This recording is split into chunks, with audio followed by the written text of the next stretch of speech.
What's up guys, and welcome to my full build guide on Ashveil. In this video I'm taking you over his kit and eidolons, Lightcone recommendations, Relic Stats and Planar Ornaments, and finally Relic main stat and substat recommendations. Ashveil's basic attack does lightning damage based off his attack to a designated enemy. His skill will mark whoever you attack as bait, doing lightning damage based off his attack to it, and if you are attacking someone who already is bait, it will additionally do more lightning damage based off his attack and will also recover a skill point. Bait existing on the field will reduce every enemy's defense by 40%.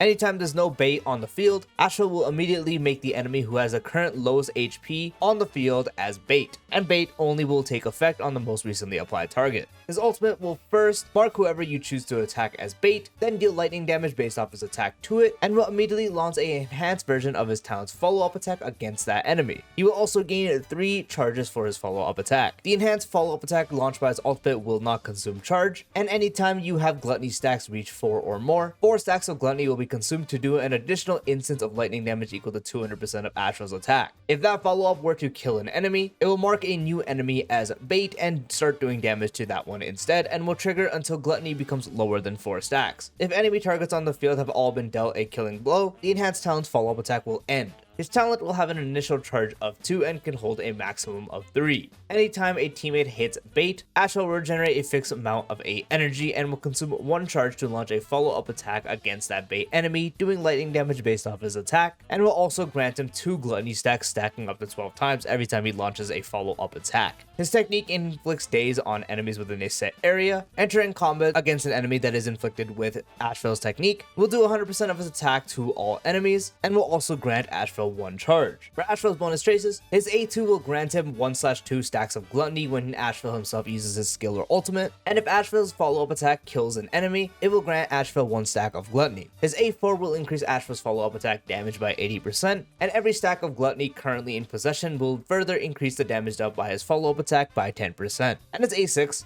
having Ashveil on the field will increase the crit damage dealt by all allied targets by 40%, and specifically for their follow-up attacks, it will be increased by an additional 80%. So 40% crit damage dealt for any attack, and an additional 80% being a total of 120% for follow-up attacks respectively. And finally, for Ashveil's eidolons, his E1 will make its way while Ashveil is on the field. Every enemy will take 24% increased damage, and if the enemy's HP is 50% or lower currently, the damage they take increases up to 36%. His E2 will increase his maximum stack limit of gluttony to 18, and every time Ashveil launches the enhanced talent's follow-up attack, 35% of the removed gluttony will be refunded. His E4 will increase his own attack by 40% for 3 turns when using his ultimate, and his E6 will lower all enemies all-type res by 20% when bait is on the field, so always, and every stack of gluttony Ashveil gained in the battle, his damage dealt increases by 4% up to 30 times. And this is also not like his bonus trace where when they are removed, the whole damage dealt goes down. This is something you retain permanently throughout the battle. So every stack you do gain is going to permanently increase his attack by 4% up to 30 times, so you can get up to 120% damage dealt, and once you fully stack it, you have that throughout the entire battle.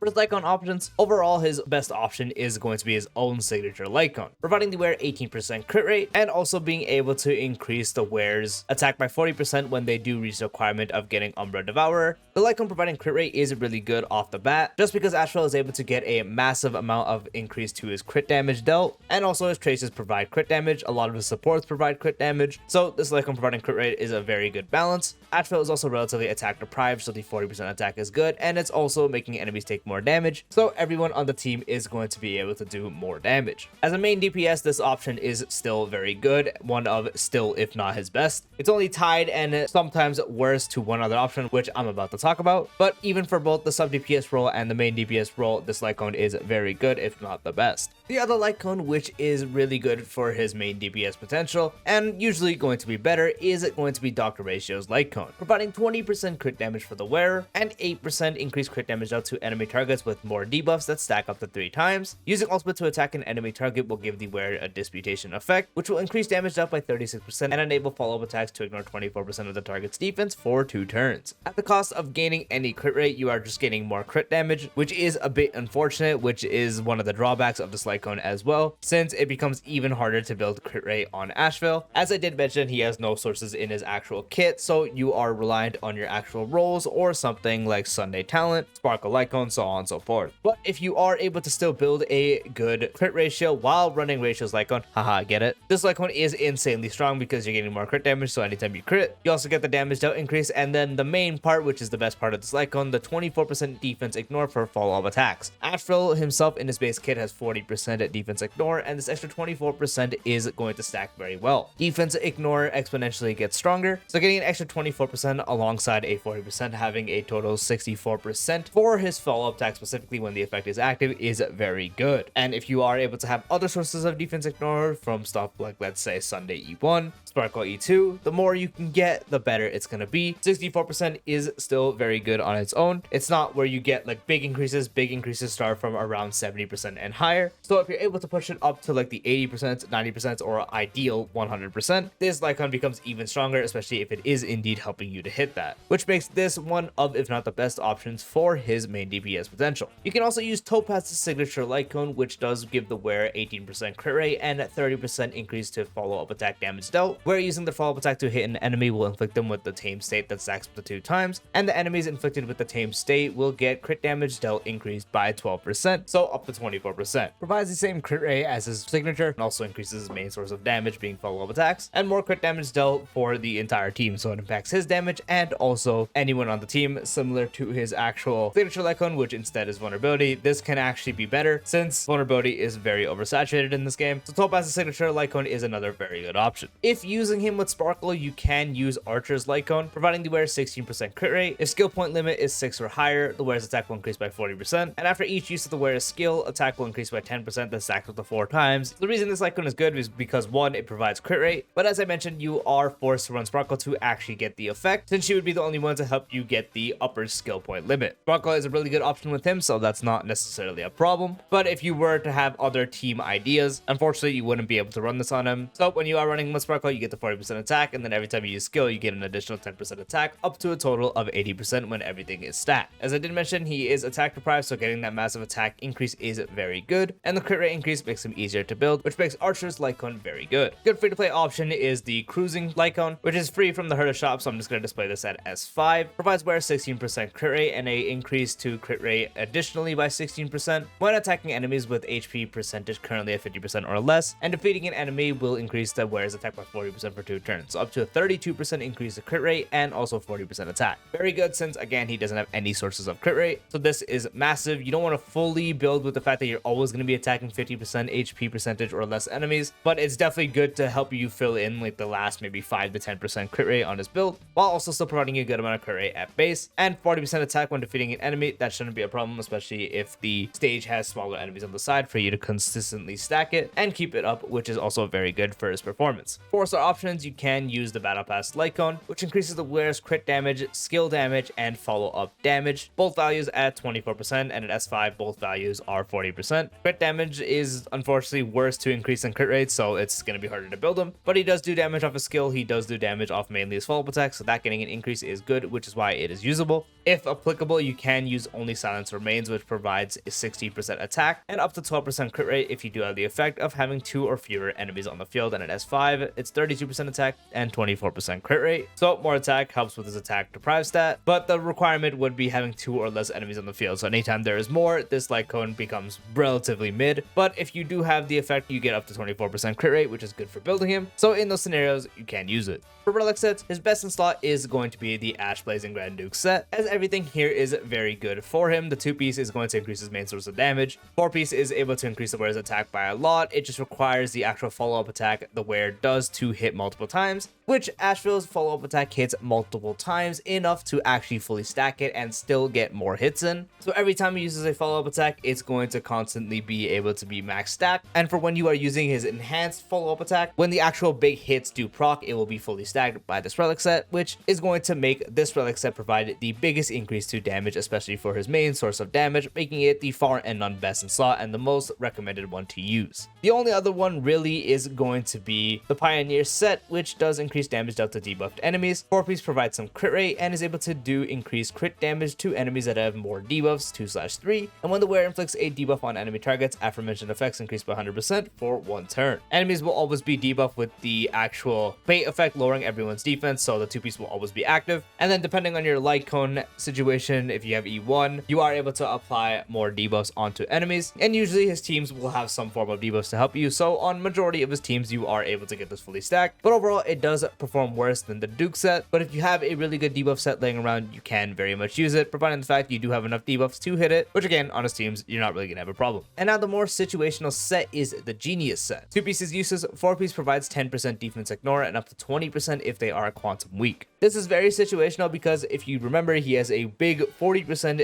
defense shred in his kit. If you are able to use this set to your advantage and hit higher thresholds, and I specifically mean around the 80% to 90%, and if they're quantum weak and you're able to get to something like 100%, this set can actually be very comparable to the Duke set. But again, only use this if you have other forms of defense shred and ignore, such as support eidolons, also something like Ratio's Lightcone on him, to actually have this 4 piece to let you get to around 80% with just the 10% or higher, and then with the additional 10% if they are quantum weak to get even further into the 90% or 100% for it to actually be good. If you are actually having that achievement to get you to those higher amounts of defense shred / ignore, this set is very, very, very powerful. If you're only using the set and you don't have any other forms of defense ignore or shred, so you just have the 40% in this kit, this would bring you to 50% or 60% when it came to just more values, then don't bother. It's not going to be good. It's going to be significantly worse. It's only valuable if it does take you up to the 80% to 90% or ideally 100%. For Planar Ornaments, overall the best one for his main DPS potential is Durn, which provides 5% follow-up attack damage anytime someone on the team launches a follow-up attack, which includes Ashveil, and reaching 5 stacks gives 25% crit damage to the wearer. So you just need to launch 5 follow-up attacks throughout the entire battle to get 25% follow-up attack damage and 25% crit damage. So just Ashveil being the follow-up attack character on the team, he's able to stack this up very, very, very quickly. And then if you have other characters on the team that have some form of follow-up attacks or a lot, like if you're pairing him with someone like Triby, Cypher, so on and so forth, then it stacks up even faster, making the value overall better. But even with no other sources of follow-up attacks, this is the best set to run right now. The upcoming Convergence SARS set also does work very good in his role, which provides a 24% attack increase to the wearer when they launch a follow-up attack, and defeating an enemy target will increase the team's crit damage by 12% in the current battle and can't stack. So for Ashveil, it provides him 24% attack and then 12% crit damage for the entire team, which includes himself. This is worse for his main DPS potential, but when he eventually gets a main DPS to function alongside, as his main role is going to be a sub DPS, just right now he doesn't have many options, so his main DPS is the one that you want to run. In the future, you are going to want to run this set on him when you are running him as a proper sub DPS, or if you are running him as a sub DPS on current teams, then you would run this set when it does come out in the 4.1 update. You can also use the Ismo set, providing 12% attack and 12% crit rate if someone else on the team is the same path as the wearer. So in this case, you would need someone else on the team to be Hunt, which on his current teams you might not always see, and potentially won't for a while. It only would really be something that you would see is when you're pairing him alongside a Facial team or using him with someone like Ratio. So for anyone running a main DPS setup, then you most likely wouldn't be using this, but for specifically something like a follow-up team with someone like Facial, then you would. So in those cases, you can use this. Sauce also does work, 8% crit rate and 50% damage off for the wearer's ultimate and follow-up attack. More crit rate to make him easier to build, and also his ultimate does do damage, so an increase there is nice. And then his main source of damage is also getting an increase as well. Worse than Durn, but still very much usable.